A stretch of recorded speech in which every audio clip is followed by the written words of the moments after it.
भारत का इतिहास। पोथियां पढ़ते हैं बड़ी बड़ी।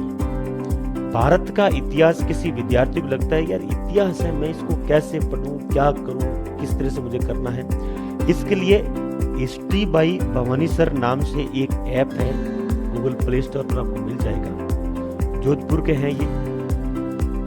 इनसे यदि आपने भारत का इतिहास पढ़ लिया तो मैं आपसे ये कह सकता हूं, आप आईएएस प्री में बैठ जाओगे ना तो भी आप इसमें पीछे नहीं हटोगे। ये इस लेवल का पढ़ाते हैं, लेवल भी पढ़ाते हैं और छोटा भी कर देते हैं। तो ये सम्मानजनक चीजें आपको पढ़ाते हैं। इनसे आप किसी बैच में, सेकंड ग्रेड के बैच में हो, एसआई के बैच में हो, आरएस के बैच में हो, कहीं भी हो, जो जो टॉपिक आपके पाठ्यक्रम में है वो टॉपिक इनसे आप जरूर पढ़ लें। आप चाहें तो इनको कॉल करके पूछ सकते हैं। आपको ऐप डाउनलोड करोगे तो वहाँ नंबर आ जाएंगे, वहाँ कॉल करके इनसे पूछ सकते हैं कि सर मुझे एसआई का इतिहास पढ़ना है, ठीक है, मुझे पढ़ाइए। मैं आपसे कह सकता हूँ राजस्थान के जितने भी आपको, ये जो मारवाड़ में जितने भी बड़े बड़े आपको इतिहासकार जो नाम वर्तमान में नाम से बोलते हैं कि अब तो हम हिस्ट्री के किंग हैं, यदि वो हिस्ट्री के किंग है तो ये उन सब किंग का बाप है मारवाड़ में। बस मैं इतना कह सकता हूँ।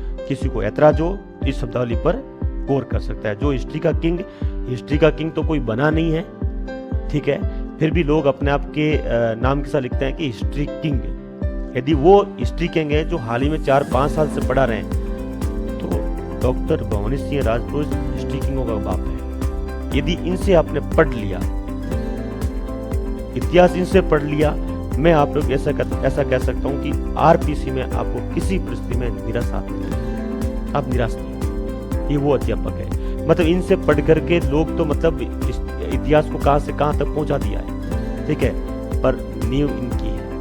तो इनसे पढ़ लो, भले ही 100 घंटे की है, 80 घंटे की है, 50 घंटे की, पढ़ लो इनसे, कहीं मत भटको। उनसे पढ़ो, इनसे पढ़ो, इनसे पढ़ो। मैं तो कहूँ इनका नोट्स पढ़ लो बस। आप इतना आत्मविश्वास के साथ मैं बोल रहा हूँ, और परीक्षा देकर आ जाओ और फिर आके बोल देना कि सर आपने मुझे मतलब गलत अध्यापक के बारे में बता दिया। ये अध्यापक है जोधपुर में, जो कहते हैं कि हमने जोधपुर से, ठीक है, यहाँ से यहाँ तक पहुँच गए हैं मतलब एजुकेशन में, उनको पहुँचाने वाला भी यही आदमी है। ये नींव है, ये आदमी नींव है। आप इनसे जरूर पढ़ें और आपको पता चलेगा कि वास्तव में इतिहास कैसे पढ़ाया जाता है और कैसे पढ़ा जाता है।